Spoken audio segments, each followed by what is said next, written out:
एक समय की बात है, एक हरे भरे गांव में जिसका नाम शांतिपुर था, एक साधारण लेकिन बहुत ही सम्मानित किसान रहता था, जिसका नाम दीनानाथ था। दीनानाथ के पास धन दौलत के नाम पर बस उसकी मेहनत से सींची गई कुछ एकड़ जमीन थी, लेकिन उसके पास एक ऐसी दौलत थी जो किसी भी राजा के खजाने से ज्यादा कीमती थी। उसके 6 बेटे, दीनानाथ की पत्नी पार्वती उन्हें छोड़कर तब स्वर्ग सिधार गई थी, जब उनका सबसे छोटा बेटा शुभम केवल 5 साल का था। पार्वती के जाने के बाद दीनानाथ ने अपने बेटों को माँ और बाप दोनों का प्यार दिया। उन्होंने अपने बेटों को एक ही सिद्धांत पर पाला, मेहनत ही पूजा है और परिवार ही सब कुछ है। उनके बेटों के नाम थे प्रताप, सबसे बड़ा, शांत, जिम्मेदार और पिता के दाहिने हाथ जैसा। वह खेती के हर काम में निपुण था। रमेश, दिमाग से तेज, हिसाब किताब में होशियार और हमेशा व्यापार के नए नए तरीके सोचता रहता था। सुरेश, कलाकार स्वभाव का, बांसुरी बजाने और मिट्टी के बर्तन बनाने का शौकीन। वह गांव में सभी उत्सवों की जान होता था।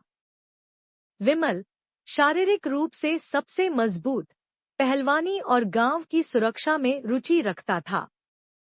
थोड़ा गुस्सैल लेकिन दिल का सच्चा। नवीन, किताबों का कीड़ा, गांव के स्कूल में सबसे पढ़ा लिखा और हमेशा नई जानकारियां जुटाने में लगा रहता था।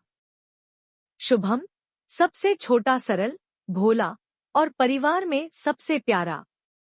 वह सभी भाइयों का लाडला था और उसकी मुस्कान घर में रोशनी भर देती थी।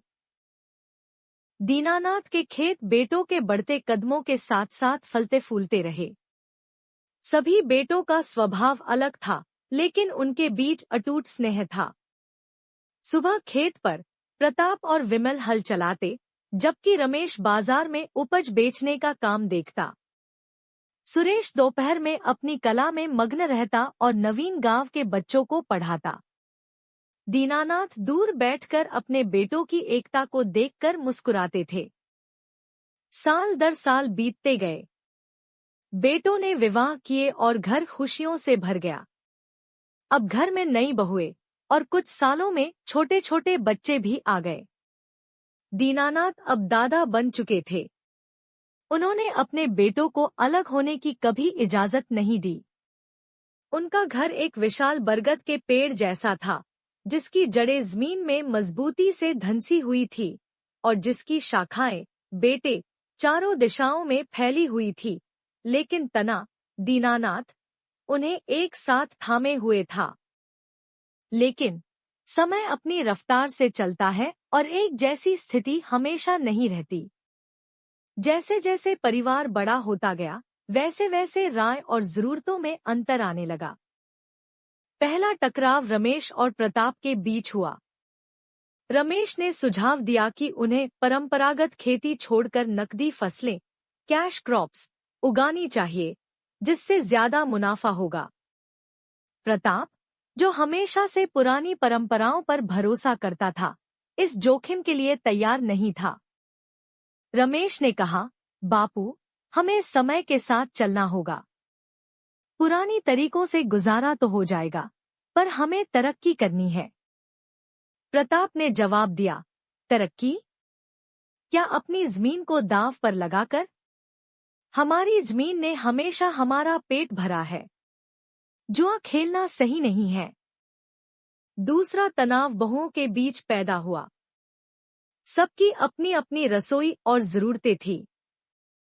छोटी छोटी बातों पर मनमुटाव होने लगे। नवीन की पत्नी चाहती थी कि नवीन शहर में जाकर सरकारी नौकरी करे, जबकि विमल की पत्नी कहती थी कि गांव में रहकर पहलवानी करनी चाहिए। एक शाम दीनानाथ ने देखा कि रसोई के सामान को लेकर बहुओं में तेज बहस हो रही थी। उन्होंने महसूस किया कि उनके बरगद के पेड़ की शाखाएं अब एक दूसरे से दूर जाने लगी हैं। उनका सबसे बड़ा डर सच हो रहा था, एकता टूट रही थी। रात को दीनानाथ ने सभी बेटों को एक साथ बिठाया। उन्होंने एक लंबी सांस ली और बोले, मेरे बेटों, तुम सब मेरी आंख के तारे हो। तुम सब मेरे शरीर के अंग हो, लेकिन मैं देख रहा हूँ कि तुम सबके मन में कुछ अनबन चल रही है। मुझे बताओ क्या बात है। प्रताप ने हिम्मत करके कहा, बापू, अब हमारा परिवार बहुत बड़ा हो गया है। सबकी जरूरतें अलग हैं, सबकी राय अलग है। रमेश को व्यापार करना है, सुरेश को अपनी कला में जीना है, नवीन को नौकरी करनी है। सब एक छत के नीचे रहकर खुश नहीं हैं। शायद शायद हमें अलग हो जाना चाहिए। यह शब्द अलग दीनानाथ के कानों में किसी गर्म लोहे की तरह चुभा। उन्होंने अपने जीवन की पूरी मेहनत अपनी एकता को बनाए रखने में लगा दी थी। दीनानाथ ने शांत रहने की कोशिश की। उन्होंने एक पल के लिए अपनी आंखों में दुख को छिपाया और फिर एक मुस्कान के साथ बोले, ठीक है, अगर यही तुम सबकी इच्छा है तो मैं मना नहीं करूंगा। लेकिन अलग होने से पहले तुम्हें मेरी एक अंतिम इच्छा पूरी करनी होगी। सभी बेटे उत्सुक हो उठे। अगली सुबह दीनानाथ ने सभी को खेत पर बुलाया।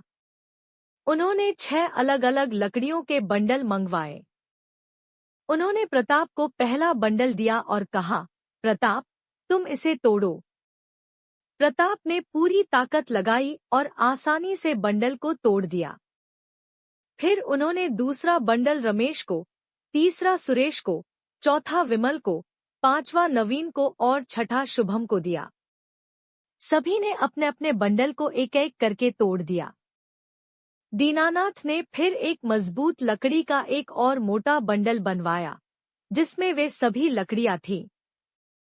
उन्होंने इस बार वह बंडल विमल को दिया और कहा, विमल, तुम तो सबसे ताकतवर हो, इसे तोड़ो।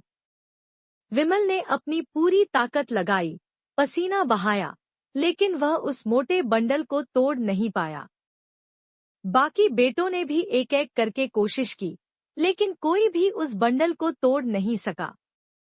दीनानाथ ने शांत और गंभीर आवाज में कहा, देखा मेरे बेटों, जब लकड़ी अकेली थी तो तुम सबने उसे आसानी से तोड़ दिया।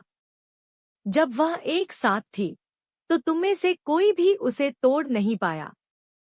फिर उन्होंने लकड़ी के बंडल को खोला और एक एक लकड़ी को हवा में लहराया। तुम सब ये अलग अलग लकड़ियां हो। प्रताप का अपना हुनर है, रमेश की अपनी बुद्धि है, सुरेश की अपनी कला है, विमल की अपनी ताकत है, नवीन का अपना ज्ञान है और शुभम का अपना भोलापन। जब तक तुम सब अलग रहोगे, दुनिया की छोटी से छोटी मुसीबत, एक छोटी सी आंधी भी तुम्हें आसानी से तोड़ देगी। तुम्हारी ताकत, तुम्हारा ज्ञान, तुम्हारा धन सब बिखर जाएगा। लेकिन जब तुम सब इस बंडल की तरह एक साथ रहोगे, तो तुम एक ऐसी ताकत बन जाओगे जिसे दुनिया की कोई भी ताकत तोड़ नहीं सकती। रमेश की बुद्धि, प्रताप की जिम्मेदारी, विमल की ताकत, नवीन का ज्ञान, ये सब मिलकर इस परिवार को एक अटूट ढाल देंगे। दीनानाथ ने शुभम को अपनी गोद में बिठाया। मेरे प्यारे बेटों, मैं तुम्हें धन दौलत के नाम पर ज्यादा कुछ नहीं दे रहा हूँ। मेरी संपत्ति यह जमीन नहीं है, मेरी संपत्ति यह परिवार है।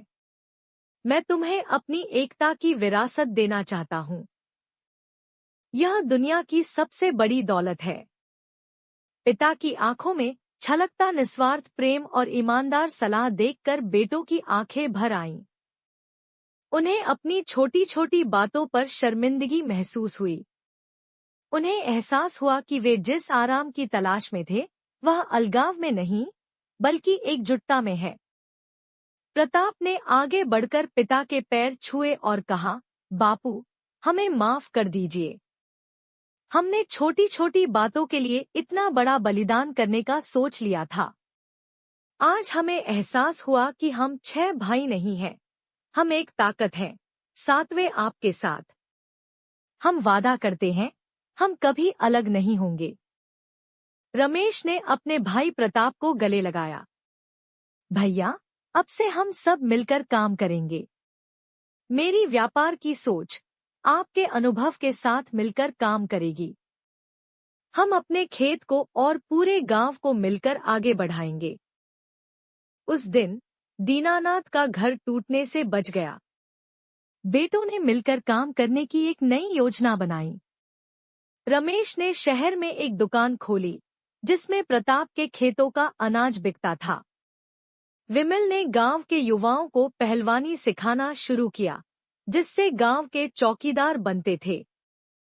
सुरेश ने अपने मिट्टी के बर्तन और नवीन के ज्ञान से गांव में एक छोटी सी पुस्तकालय और कला केंद्र खोल दिया।